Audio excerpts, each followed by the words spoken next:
DYRF Radio Versa 1215 sa dial sa inyong mga radyo.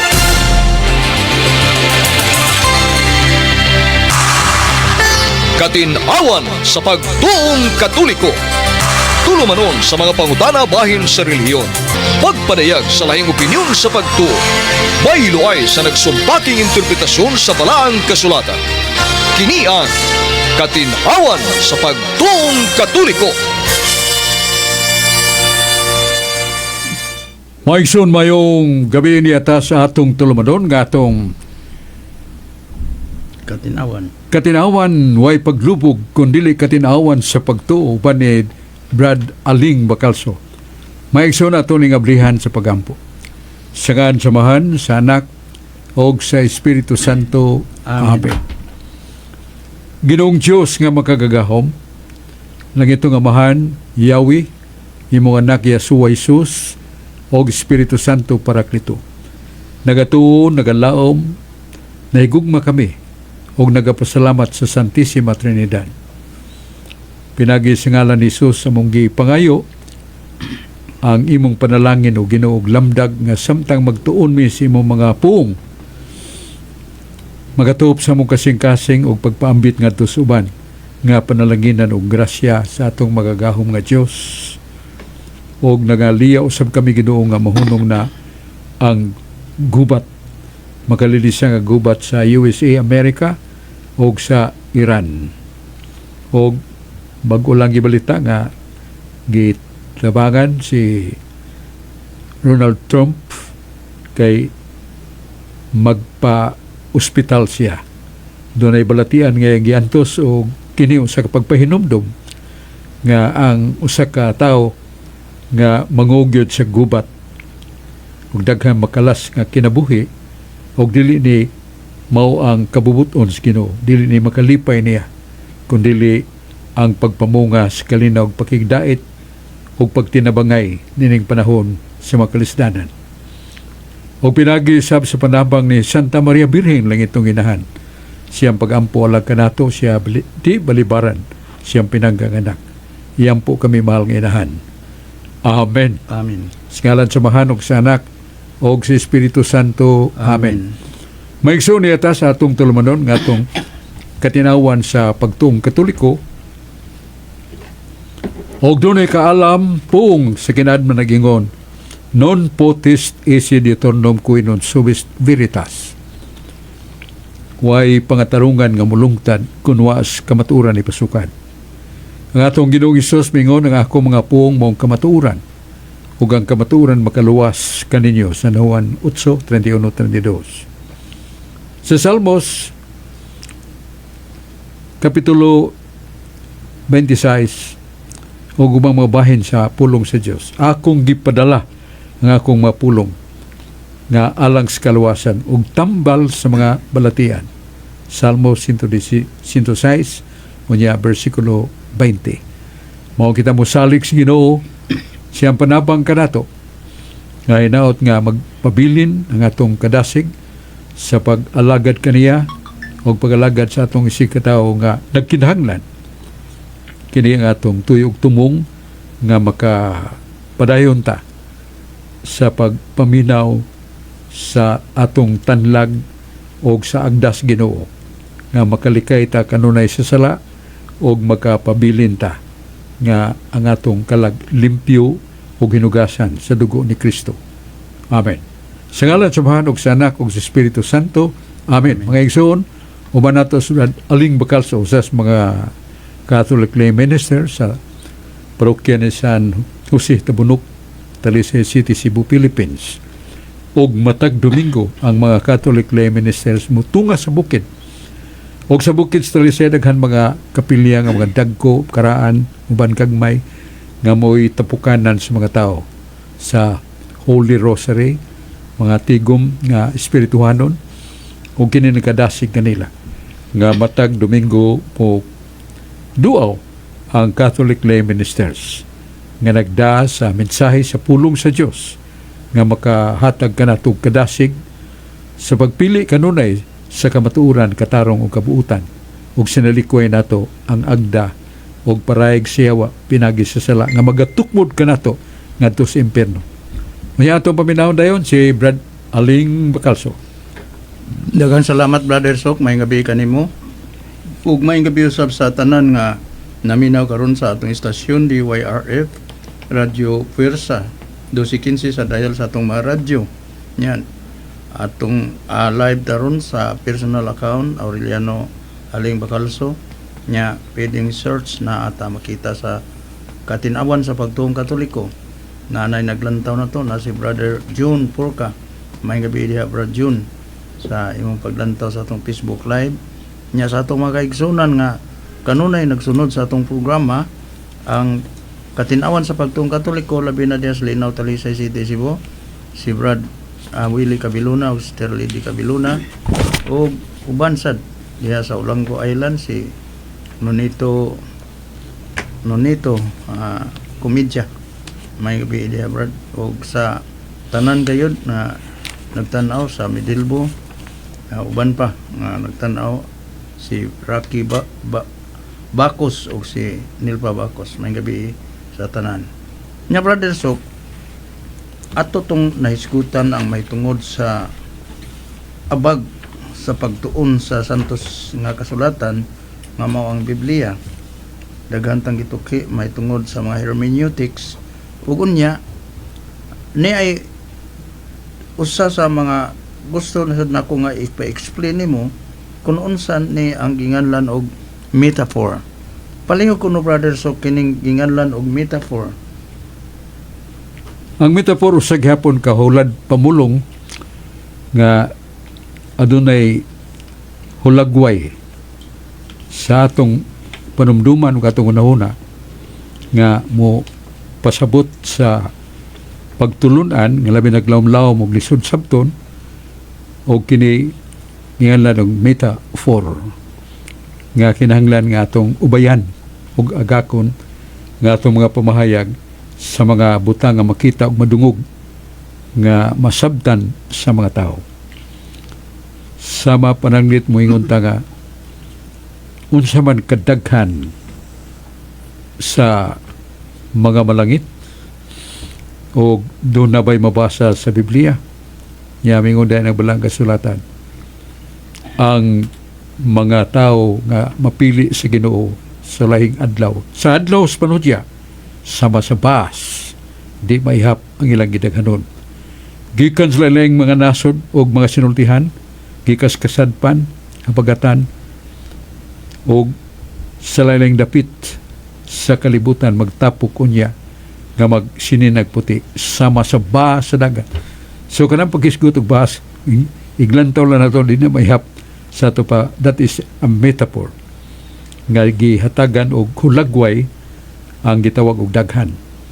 Yung tan-aw ka sa bas sa baypayon bas silad man sa paog dagat makaingon ta putin daghana.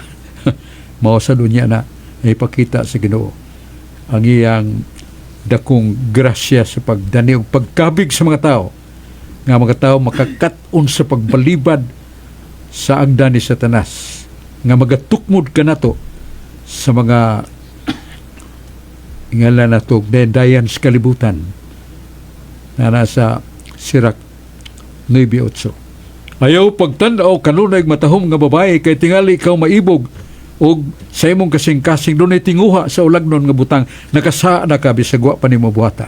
Tiyan mo na?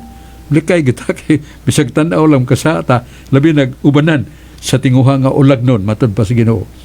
So, dogaling mo ni atong ikapahayag what is a metaphor? Nga kung lisod sabton ang sa kapulong mo sangko ka so sa ka hulagway nga masabot nila unsay kahulugas daghan. O daghan sama sa bas kadi mayhap. So that is a metaphor. Unya dungaling unsa may atong mga pangutana diyang Daghang salamat Brother Sok sa imong patinaw pero tiwason tag yun ang atong naisigutan ng daan ang abag unsaon pagbasa o pagtuon sa Bible kung bala ang kasulatan sa dili pa ato sang i-recognition ang nagtan-aw karon atong kauban nga lay minister St. Joseph Paris Tabunok si Brad Shiloh Orias maestro diha sa University of San Carlos. Kauban tong kauban natong lay minister diha sa St. Joseph Parish Tabunok, si Brother Roger Umandag diha sa Agubeo Mandawi, ug si Brad Carlo Bardinas. May gabi diha ninyong tanan. Nya Brother Sok, na may ginganlan og metonymy. Unsa may kahulugan ana ang metonymy? Paliw ko no Brother Sok. Metonymy.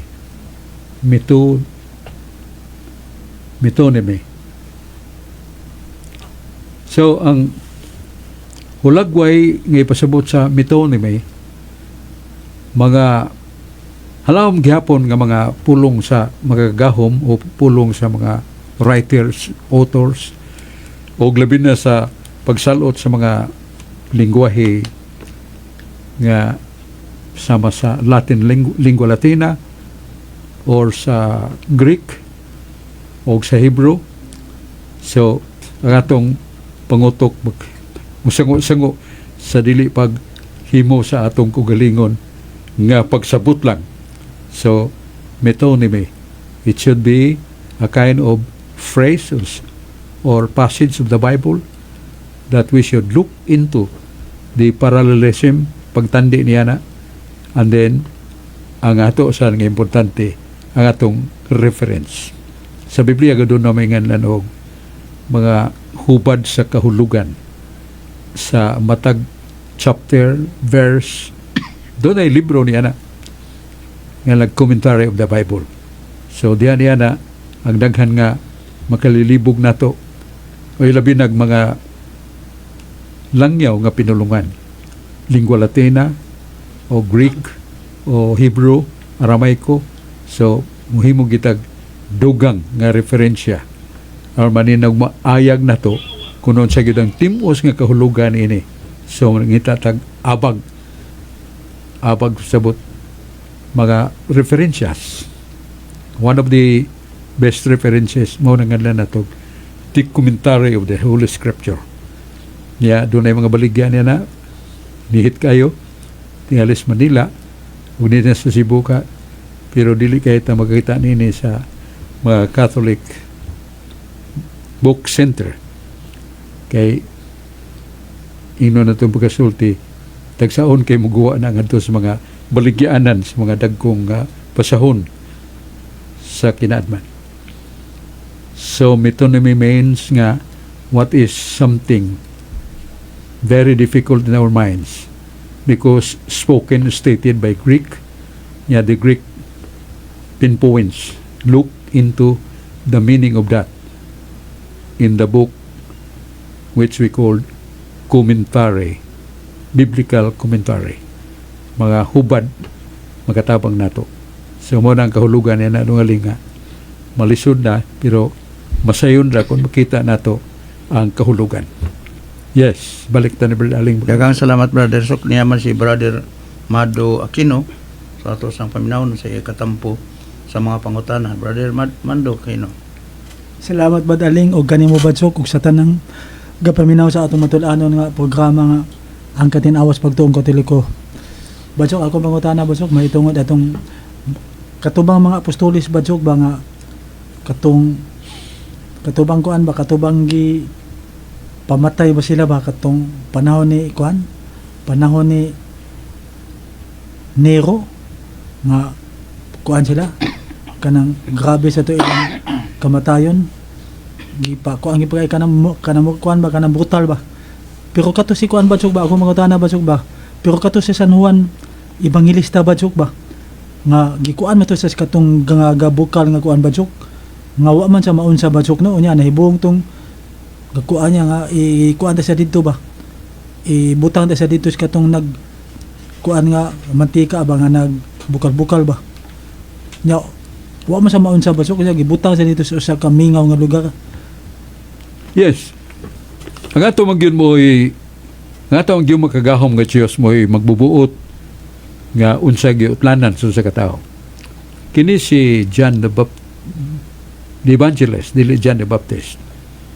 Igagaw rin ni sa atong Ginoo murag ang ilang si Santa Maria Inanisos o si Maria nga igagaw sad ni Santa Maria Birhen, suod kayo sa atong Ginoo o nga kini siya mahalaron kayo gugma ngadto sa Dios o siya nagatutok kanunay ni Kristo nga ilang magtutudlo ang anak sa Dios nga mayanis kalibutan nga nagsulob og lawas sa tao apan siya Dios nga tinuod, Espiritu, og doon na siya lawas nga tinuod sad sa pagkatao. Mao nga si Kristo gitawag yung Dios og tao nga matuod. Matuod nga Dios, matuod sad nga tao. Og sa Council of Trent, Catechesis Council of Trent, page 22. Diya kang Kristo kay duhaman iyang kahimtang, na duhan niya kakahimtang angay aninawon sa magbasa. Nga doon ay kahimtang ni Kristo mamatay. O doon ay kahimtang ni Kristo nga dili mamatay. Sa maning dili mamatay din ni Kristo. Sa 2 Corinto 3, nag-ingon, Christ is also Spirit, and God is a Spirit. Sa 1:4-24, ang Diyos Espiritu. Sa libro, sa Book of Wisdom, chapter 12, verse 1, ang Espiritu sa Diyos dili mamatay. Bot sa bot, ang kahimtang ni Kristo siyang pagka-Diyos, kinsa Espiritu, dili na mamatay. Ang iyang pagkatao, mo'y mamatay. Sa gisung siya sa daghan nga mga Hudiyo nga pangita kaniya, nagdagbangkaw og mga espada, pagpatay kaniya, naibaw ko sa inyo, tuyo pagadhi ka nako, aron pagpatay sa akong pagkatao. So, gipakibaw ni Kristo nga, doon na mo'y mapatay na ako nga ako ng pagkatao. Unya gisundan sa gisulti ni San Pedro 2 Pedro 3:18, si Kristo namatay isip tao, si Kristo dili mamatay isip espiritu. Mura yung pagkatao mo'y namatay. So mo na nga manugdanon ang atong pag-ila ni San Juan Evangelista nga suod kay sa Ginoo busa ang iyang utlanan sa kinabuhi, gidakop siya ni Nero o nagpabukal dako kayong kawa lana, nagbukal og dito gihagbong siya dito, nagka tuwasik ang kayo ug ang lana diya siyang lawas, pero wa siya maunsa, wa masunog iyang buhok, wa masunog iyang sinina, o gikuha na lang siya, mao nang gilabay siya sa saka dapit nga awaaw Patmos, ug dito naghimo siya sa iyang panginabuhi sa mga tanom ya ang kanunay ang pagkisulti sa mga gahom nga Diyos, ug nakasuwat siya sa hilabihan ka malawom apan sagrado ug matulunanon kayong libro, the last book of the Bible, kinahanglan Revelation, kinahanglan og bugna, kinahanglan og gitawag og bugna kon Revelation. Mao na ang libro nga nasuwat ni San Juan Evangelista nga gimilagruhan sa Ginoo bisag gihug sa nagbukal nga kawa sa lana, wa gid mo unsa tungod sa gugmas Ginoo giluwas gid siya. So mao na ang kaagi ni Juan Bautista, suod kayo sa Ginoo, ingana na siya ilang higala kundi hinigugma sa atong Ginoo kay sila kadugo man. Yes, Brother Aling. Daghang salamat, Brother Sok, sa imong patinaos pangutana ni Brad Mando Aquino niya. Brother Sok, nagisgot man ka ganina og ang espiritu dili mamatay nya, ang kalag espiritu man unya diha sa Mateo kapitulo 10 bersikulo 26, mao ba ka nang giingon dito nga ayaw kadluki ang makapatay sa imong lawas apan makapatay sa imong kalag. So wa man ni siya magka-contradiction kaning gisgutan sa atong Ginoong Jesucristo nga dunay kamatayon sa kalag. Palihog ko no, Brother Sok. Nasa Ezekiel 18:20, nagingon nga ang kalag sa makasasala mamatay. Mo na nga ang kalag di mamatay kay klaro mo sinultan yano mapagasulti ni propeta Ezekiel. Ang kalag nga makasasala mamatay. So mamatay din kalag. Dili doon na may duha kamatang sa kamatayon.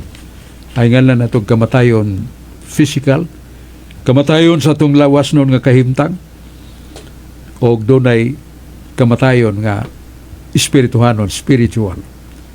Sa Ecclesiastes 12:7 mo na ngalan og kamatayon nga lawas noon. Kay ang iyang kalag mibiya siyang lawas. O ang lawas niya miipon sa bug. Apan ang iyang kalag miyadto lahos ngadto ni Kristo. Unya sa laing bahin naa sa Kaalam 14 versikulo 26. Book of Wisdom chapter 14 verse 26. May usa ka tawo nga nagdakin nagaban nga hait iyang gidunggab tong inosente nga tawo. Unya ang kalag sa mong tawo mi sulpot ngadto sa kaytasan. O gingon kining taong mamumuno dili nakapabalik sa espiritu nga gidawat na. So nisgutan ang kalag, nisgutan sa ng espiritu nga kini atong kalag spiritual, dili makita, dili mahikap. Busa kadtong ingon nga ang makasasala nga kalag nga makasasala mamatay. Ambot sabot niya na ang spiritual death. Kamatayon nga espirituhanon. Buhi apan ang iyang kahimtang dili na dugtong sa Dios nga mong tinubdan sa kinabuhi. Mao nang usa ka tawo nga makasasala, nagpuyo sa kadautan, way hunahuna pag biya sa kadautan, kanang tawhana patay na bisag buhi pa. Mao pong ni San Pablo sa 1 Timoteo 5 na mga tawo nga buhi pa pero patay na. Kay nabugto na ang ilang kadugtungan o relasyon sa Dios nga maong kinabuhi. So mo na duling ang kahulugan nga kining atong kalag gingon mang mamatay sa nang kamatayon na nawagtang dili nga ngingan lang na spiritual death. Kaya nga atong kalag dili man mapupos nga tos kawalaan. Kay spirit has no end.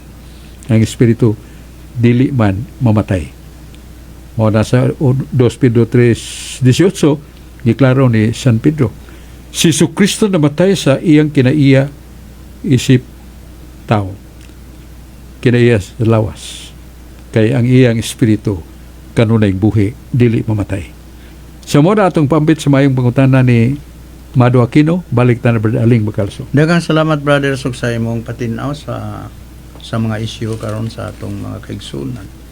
Nya Brother Sok, alain na sad nga issue nga atong na dungog din na sa social media pero sa dili pa day ato sa ning i-recognize so na atong mga kaigsunan nga nagtan-aw karon sa atong Facebook live na si Brother Roger Umandag, niya si Brother Lito Lasula, atong kaubang lay minister niya si Roger Umandag, usa sa nika lay minister diha sa Gubiao, Mandawi City. Mayong gabi Roger.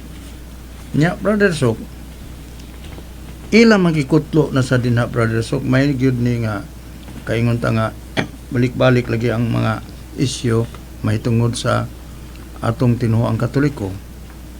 Na may giingon nila isyu diha sa atong mabasa sa ug atong madlantaw diha sa ilang objection may tungod sa tinuoang Katoliko. Gingon dito sa Genesis chapter 2 verse 7, nagingon dito pagsulti nga ug natapos ang tanang gibuhat sa Dios sa ika-unom ka adlaw ug sa ikapito ka adlaw ang Dios mipahulay. So klaro di ay kaayo Brother Sok nga ang ikapito ka adlaw ang Dios mipahulay. Sumala pa din sa Genesis chapter 2 verse 7. So mao ni gigamit nila nga issue may tungod kay ang mga Katoliko ni pahuway man sa unang adlaw o sa adlaw Domingo. Palihog ko na Brother Sok. Yatong panahon na sa paglalangkod creation, wa pa may kalendaryo.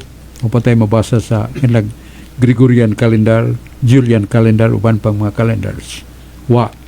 Busa di pataka tudlo, Lunes, Martes, Miyerkules, Huwebes, Biyernes, Sabado o Domingo. Dili pataka kita niya na. Basta nga giingos Ginoo ning Genesis 2:7 o gibuhat ko ang tanan nga makita og dili makita sa unom ka adlaw ug sa ikapito may pahulay ako. Kining gisgutan nga sa ikapito may pahulay ako. Ang hulagway sa mga pinulungan mao ang kahimtang sa tao. Dili man tao ang Ginoo Dios man espiritu apan ingon siya nga pahulay siya murag gikapoy gid ba apan sabot niya na nga sa atong kinabuhi sa atong pagkugi ug pagbuhat kinahanglan gyud tag igpapahulay adlaw igpapahulay ano sa makatigom kita sa atong mga sakop sa pamilya o makatigom kita sa hiniusang pagkuyog sa mga sakop sa balay way labot nga gagmayng mga batang masuso aron makasimba sa balay sa Dios uban ang pagampo o labi na sa pag apil santos nga misa o makakalawat sa gingon ni Kristo ako ang tinapay sa kinabuhing walay katapayon kalay katapusan tinapay ako gikas langit. So mo ni ang kahimtang nga upili gitag usa ka adlaw. Mora sa panahon ni Moises mayngon siya doon na kita handumanan nga dili nato ang ikalimtan. Kaya siya makalilisa nga pag-antos sa mga Hudiyo nga giulipon sa mga Ehiptohanon kapin sa 4 ka gatos ka tuig, more than 400 years. Kaya gisagop sila ni Jose kadtong buutan kayo nga patriarka nga gisagop siya sa hari sa Egypt tungod kay nakita siyang kaalam kamapobsanon o himo siyang gobernador. Niabot ang mga kalisod sa kinabuhi siya mga kaliwatan waday uwan dito sa ilang dapit ang gutom makalilisan busa gidapit niya og nagpuyo dito sa Ehipto uban kaniya og namatay na susi nag-anto sila sa 400 years or more. Egyptians nagduma og naglatos kanila pero niingon si Moises agad lang ipapahulay atong sa ulugon og mauning adlaw sa atong paglayas nga murag gibutaan ang tanang mga Ehiptohanon nga wa makasunod kanila kadto adlaw ipapahulay sa mga Hudiyo nga mao ang Saturday mao na ilang bansay ug ipibaw kanunay. Pero sa 2 Kronikas 8:13 doon na hitabo kay napo kasugo the 10 commandments of God were mixed by the laws of Moses giubanan o giipunan gisambugan ng Moises. Exodus 31 14-15 may tungod sa adlaw ipapahulay si Moises naghimog balaod nga way bisan unsang buhaton nga paghimuon sa adlong Sabado ug kuno na maghibo sa adlong Sabado bisan unsang buhata patya ug sa inyong paglakaw ihap dunay numero sa pila ka lakang nga allowed ka sa paglakaw sa adlong Saturday sirado ang inyong pultahan moablira mo sa pagsimba balik ngadto sa inyong balay o way bisag unsa nga magbuhat bisan nahurot na inyong tubig diya sa inyong sudlanan sa tubig dili ka mo kaadto ngadto sa atabay aron pagkuha patyon magahimo niya na ug nahitabo gyud kadunay pamilyang naghilak ang mga bata tungod kay gigutom kay doon untay bugas pero way ikahikay kay way kahoy ang ilang amahan miguwa namunit og kahoy laya ang kahoy pero isugnod o gidak panday siya sa mga maniniid nga mga Hudiyo og giguro siya kay kamingawan ug dito nagtumpi ang bato ug tagsa-tagsa ka kanigukod kaniya niguyod kaniya yapos ang makusog nga bato ligti ang patay ug ang asawa niya naghilak ang pangitag kahoy nga laya para isugno nato gipatay pero ang pagpatay dili sa kining mga pulunga sa usa ka inahan ug sa kasawa mausad ang pagbati sa mga tao kay strikto ning kasuguan sa igpapahulay na San Juan 7:18-19 si Jesus mibukad siyang babag mingon kamo nga mga Hudiyo yatagan mo balaod ni Moises pero walay usa ninyong nakatuman. Nehemias 18:13 bisan pag inyong mga patriarka katigulangan walay nakatuman sa adlaw ng papahulay tungod kay strikto ni ana. Yun na itong Ginoo. Way nakatuman. Busa ang Diyos Amahan Siyawi nga Diyos amahan nga tinubdan sa kaalam ang iyang mga pulong dili masayop, ang iyang mga panumpa iyan tumanon. Na si Isaias 12, Kapitulo 12, versikulo 24. Akong gisaad, akong gisulti, akong tumanon. Pahunungon ko ang adlawng Sabado nga ipapahulay. Pahunungon ko ang adlawng Sabado nga ipapahulay. Pahunungon ko. Ibalik-balik sa Ginoo. Kay wa na ko'y kalipay sa inyong panagtigom. Sa may kahulugan na gisulti sa Diyos. O na sa Ezekiel 12:25 nga kung dunay sugo ang ginawa yaw iyang anaangan. Ayaw lang ana. Tumanag yun. Muna, nga sa panahon ni Kristo, ang mga Kristohanon nga nagsunod ni Kristo, nabunyagan sa bunyag, minagi ni Kristo. Sila nga mga nagpahuwag sa Sabado kaniadto, wala na. Sa pagsunod nila sa Kristohanong relihiyon, wala na magsaulog sa igpapahulay nga Sabado. Human mabanhaw si Kristo, dili ka kabasas Biblia nga dunay apostol nga nagpahulay sa Sabado after resurrection of Christ. Mora, kung si Josue o si Jesus naghatag pagkapahulayan, dili na maghisgot og laing adlaw, lain ang adlaw sa mga adlaw. Gigipaybaw sa Ginoo. Naa sa Leviticus 23:22, Leviticus 23:29. Ang unang adlaw, usa ka adlaw ng igpapahulay. Usa ka adlaw ng igsisimba. This day is Sabbath. Kining adlaw ay igpapahulay. Way buluhaton nga bugat nga himuon ini. Unang adlaw. So unang adlaw. Domingo niyo sa dili oy. Kanang unang adlaw sa buwan, not necessarily nga kanang unang adlaw sa buwan, Sunday na. So dili na Domingo. Inyo nagisumpayan sok. Mga tanan. Naputanan na panahon sa mga apostoles, unsa man ang unang adlaw, mao ilang itigom, mao ilang isimba. Nasa mabasa, 1 Corinto 16:4.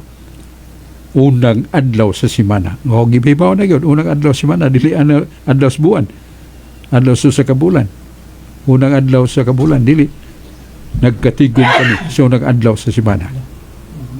Kanya, sa San Juan 20:19, Domingo, nagtapok ang mga apostoles mga tinuuna ni Kristo, adlaw nga Domingo, unang adlaw sa simana. O ang mga apostoles misulod sa balay alampuanan ng pagsimba, o si Jesus sa misulod, o namuong siya mga tinunan nga nag-ingon, Pax Bubiscum, ang kalinaw manakan ninyo. Diha magsugod nga Ginoo na lantawan nila nga gipamugat ang unang adlaw sa simana. Pagkabanhaw ni Jesus, o gipaybaw nga ang Domingo lain nga ipapahulay. Asa mabasa sa San Mateo 28:1, sa talitapos na ang unang adlaw ng ipapahulay nga mao ng Saturday, ni ba nagbanag na ang unang adlaw nga mao ang laing ipapahulay. Usa man ang unang adlaw human sa Sabado, Domingo. So, klaro nga ang nagpalhin sa kabubuton sa Ginoo nga bupahunon una ang adlaw sa Sabado ipapahulay, ang adlaw sa pagbanhaw. Labing halandumon kay mao kini ang paghugas ni Kristo sa atong nga sala, siyang kamatayon ug siyang pagkabanhaw. Nag-angko na sa mga tao sa adlaw sa Ginoo nga mao ang ginganlag Lord's Day, Sunday. Mo sa mga tanas lang, where can you find in the Bible that Sunday or first day is Sabbath? Can you find that? Oh yes. Nasa Leviticus 23:39. Ang unang adlaw. Adlaw ng igpapahulay. The first day is Sabbath. Way buhatong bugat nini. Ug adlaw sa pagsimbas mga tao. The first day, Sunday. And that is Sabbath. Okay. Salamat do galing. Daghang salamat Brother Sok niya ni Sinyas man si Brad Mando Aquino. Pinapa ko no siya sa kapangutana. So atong paminahon si Brad Mando Aquino, pero sa dili pa atong recognition si Brad Lito Lasola, atong kauban din nga Film Minister St. Joseph Paris Tabunok. So paminahon na to si Brad Mando Aquino. Salamat ba daling pag-usap o kanimo ba, Sok? kuan na pasumpay sa akong ikaduhang pangutana badsok kuan kaning mahitungod atong kuan katong mga Kristiyanos badsok ba nga gipa matay ni kuan badsok ba gipamatay ni Nero ba nga uban gipanglawog sa mga leon nya gipang sunog nya gipang nigba sa mga kuan gladiator kato sila badsok ba ugwa pa sila kuan badsok ba masudli sa kuan ba sa kuan gani sa Dios kanang presensya gani badsok sa Espiritu Santo badsok kuan kanang di gito sila mo kuan badsok kamahadlok ito sila badsok mutago gito sila badsok kay wa magito sila mo kuan badsok pagkahitabo ato badsok wa mag sila mo kuan wa mag sila mahadlok hinunuan kuan ginoon sila kanang gisugat nila ang katong ilang kamatayon nya gisugat nila ang katong ilaw sila leon agi sila mulikay ba.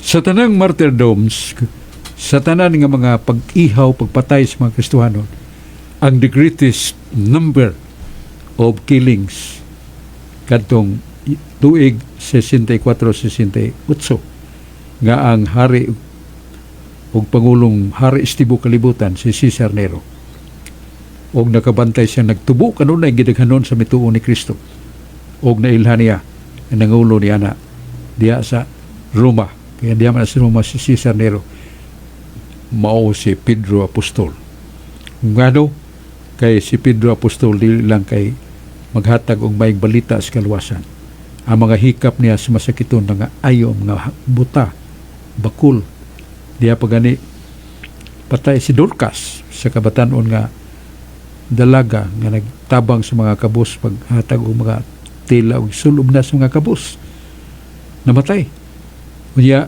niadto siya minatay ang inahan ayaw pag minatay man na kay buhi nang imo dili siya dugan na taw-taw na ning namatay nga akong anak nga mong mga batid diri sa pag-aninaw wala siya ginhawa og si Pedro migo Dorcas bangon sa ngalan ni Jesus ni bangon na banhaw kuno na ba'y tao nga nagian ni San Pedro nga naghigda patay na naigo siya nga nino ni bangon gyapon so thousands of thousands gipa pamatay ni Cesar Nero upat ka tuig 64 ngadto 68 way hunong adlaw gabi ang uban gipatay pinagis paglawog ngadto sa leon nga way gipapuasag pila ka buwan niya mga hait kayong espada sa mga gladiators pamutlan sa uong mga Kristiyanos batag tigulang babae ug lalaki ug ang uban gisunog gigapo sa kahoy niya gisunog ingon niya na kangilngig pero ang question ngano man way ni sibog way nanago nga hibaw man sila bagis kabangis sa kupo-kupo og pagtukob sa mga leon niya buhi nga sunugon ya pamutlag o anong way na nag-uway na way ni sa bukid mo aron di na siya makita sa nagpangita ka sundao kay di si Jesus de magpakita kanila bispira silang kamatayon ang Ginoo ningon ayaw kahadlok sa nagapatay sa lawas dili makapatay ka lang mao nang sulti ni Kristo sa San Mateo 10 busa ayaw kalisang kay kuyugan ta mo inyong mga kalag kuyog na kung dadon ta kamo ngadto sa langit nga maong kinabuhing walay katapusan kalipay walay sama di na mo masakit di mo matiguang di na mo mamatay di na mo makasa hangtod sa kangturan uban kamo kanako forever susbo tilawgin mo niya ng forever maestro human sa inyong kamatayon ang uban giihaw uban pa thousands of thousands the greatest number of martyrdoms happened against the Catholic Church. It was done in Rome by Cesar Nero nga mo'y giilan niya itong hari sa mga hari pangulos na ng pangulos kalibutan lampo siya sa pagpamatay pero madaugon ang mga Kristiyanos madaugon ang mga dugo sa mga martyrs nga nagpakita silang gugmas Ginoo labaw sa tanan mao na nga dinisa atong panahon ay mga persecutions ay mga pagpasipala mga sulting mga suwat o mga sulting ang hugaw ngilan bato ka nato mo praise the Lord lang tabi ko ta Ginoo salamat kayo kay naka-appeal gid mi sa Deuteronomy naka-appeal mi sa imong makalilisang nga pag-antos nga ikaw ay buling way sa pero gibugal-bugalan ka, nganlan ka prinsipe sa mga yawa, sa kadautan nga magtutudlo nga naglapas sa mga igpapahulay. Mao na ilang gihatagan si Kristo makalilis nga kastigo o kitawa ta kastiguhan niya ng mga bunal, pero nadungog nato nga dunay mga gisuwat nga hugaw kayo aron lagi yun pag wagtang sa pagkakatuhuan nato dili natatuhuan tungod silang may kayong pagbutang-butang, pagsulti yung mga mahilas, mangilad nga alang ka nato. Praise the Lord. Salamat Ginoo kay nakatilaw mig jutay sa mga panggukod nga gihimo nila. Salamat. Balik na ni Brad Aling Bacalso. Daghang salamat Brother Sok, pero ato ni recognize ng tanaw si Janet Bonet niya, si Juskuro Ginoo, si Jose Bacalso o si Jerry Abakahan, Nelson Largo, may gabi sa tanan. Nya Brother Sok,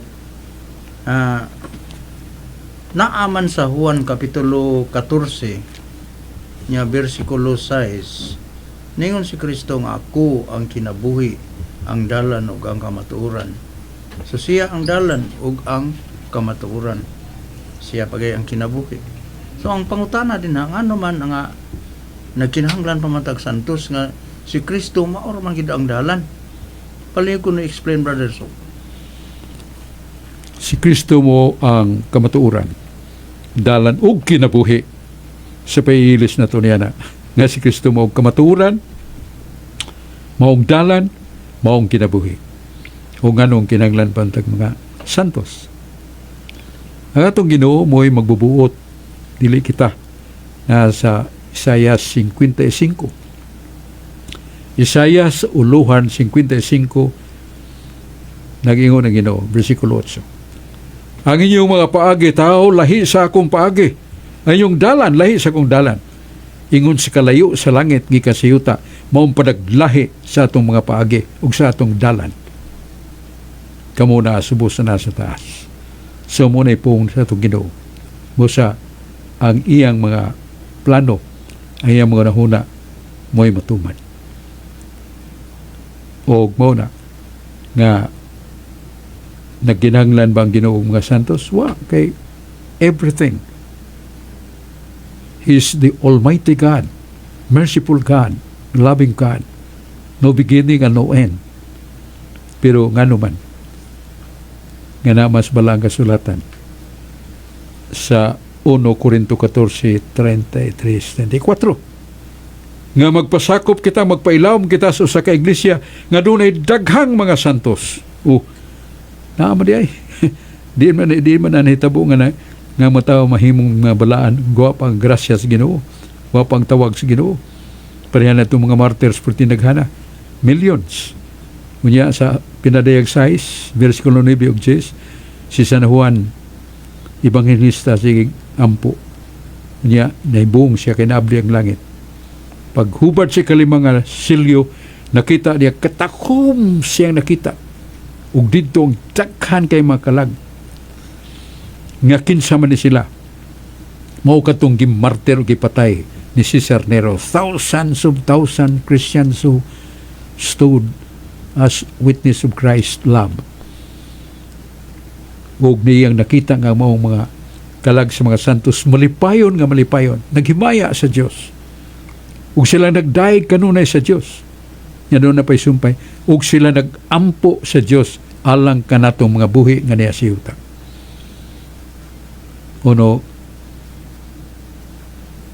Pedro 1, Kapitulo 1:16. Pagbalaan kamo. Pag santos kamo sa inyong kinabuhi, ingon nga ako, santos ug balaan man. Saan man na mo pagkabalaan, Ginoo? Nasa libro sa pinadayag, Luhan 14, nag-ingon, mao kini ang pamatuod sa mga balaan. Mao kini ang gihimo nga paghalad silang kinabuhi sa mga balaan, nga mao ang pagtuman sa mga sugo sa Dios ug silang pagpabilin sa tinuhuan ni Kristo. Unsa diay? Mao ni ang ilang pagpamatuod silang kinabuhi, nga mao ang pagtuman sa mga sugo sa Dios ug sa ilang pagpabilin sa pagtuo kung tinuhuan ni Kristo. Dili ta mo biya.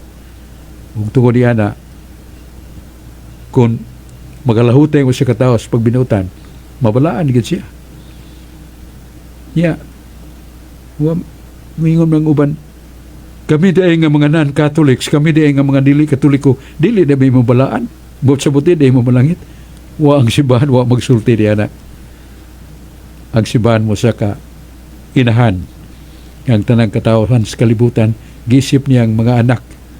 Gisip niya nga magkakus sa gugma o paghiusa sa matahom nga kamatuoran ni Kristo. Sa matahom nga dala ni Kristo. Sa matahom nga kinabuhi ni Kristo. Kasi Kristo mingon, ako ang dalan, ako ang kinabuhi o kamatuoran. O ang simbahan, mao ang instrumentos Ginoo. Muna sa San Mateo 11:18, nag-ingon ang Diyos, gipaybaw ta sa Ginoo nga adunay usa ka pamahayag sa Ginoo. Ang Ginoo naghatag katingadaan nga gasa sa paghinulsol niadtong mga tao, niadtong katawhan sa mga hintil, iyang gipadad-an sa gasa sa paghinulsol aron sa sila maluwas. Mao nang paagis Ginoo, di na ito masabtan, pero doon nag-open and clear doctrines of Christ pronounced by the church nga ito ging tumanon. Kaya wagod sila ang atong mga igsoon nga non-Catholics, wagod sila 7 ka sakramento. Nya kanang 7 ka sakramento nasuwat pag sa Biblia. Bunyag, konfirma, pagkumpisyal, kalawat sa malang lawas Ginoo Santos nga misa, pag-ordins pagkapari, ang pagkasal, o dihog sa masakiton. Pulos man na importante kayong 7 sacraments. Pero wa man sila nga itong mga kaigsunan. Dili ta maghatag o mga puho nga. Nya, Brother Sok, napupos man ang oras nga. Mayroong linglag kay katultulig kay sa oras na to. Salamat kayo sa itong mga igsoon na minaw sa itong tulumanon ang atong katinawan sa pagtuong Katoliko din sa DYRF Radio Pursa. Sa itong pasalamatan dong ang atong manager, ligdong ang butan nga si Brother Brad Rubin Pertosio, yang kaabag si Brad Alben Sanchez o sa uban yang mga kaubanan sa DYRF Radio Pursa o sa atong technician. yes, si Dong Julius Kaputulan, Dudong Laping o uban pa. Yato sang pahinumdong pasalamat ang talisaynon malipayon tungod sa daghang mga grasya o pa serbisyos mga kabus. Ang ospital diha, way bayad ang tambal, way bayad ang medisina. Ang eskwelahan diha, Talisay College, way tuition fee. Ang mga masakiton diha nga resitahan nga way tay kapalit sa tambal, na mga parmasya nga dunay contract with the mayor. Igadto ni may tuno lang ang resita, madaan tambal. Ngadto sa mga masakiton nga bana o mga bata ba, kini ang kalipay ni Mayor Samsam sa paghatag og abag ngadto sa katawhan. Buligan siyang kapikas si Congresswoman Ria Golias nga mutabang gyud sa mga ayuda o di palandugay dito sa Talisay. Ilabi ang daghana at tulong-ling and dawat sila sa ilang ayuda gikan sa mayor o sa iyang kapikas. Ang Diyos magapanalangin nato, tagbo tapuhon ning atong tulumanon, ang atong katinawan sa pagtuong Katoliko. Ang Diyos magapanalangin ka nato. Inyong nabati ang tulumanon, katinawan sa pagtuong Katoliko. Hinaut nga nakapambit kami kaninyo sa katinawan sa atong pagtuong Katoliko.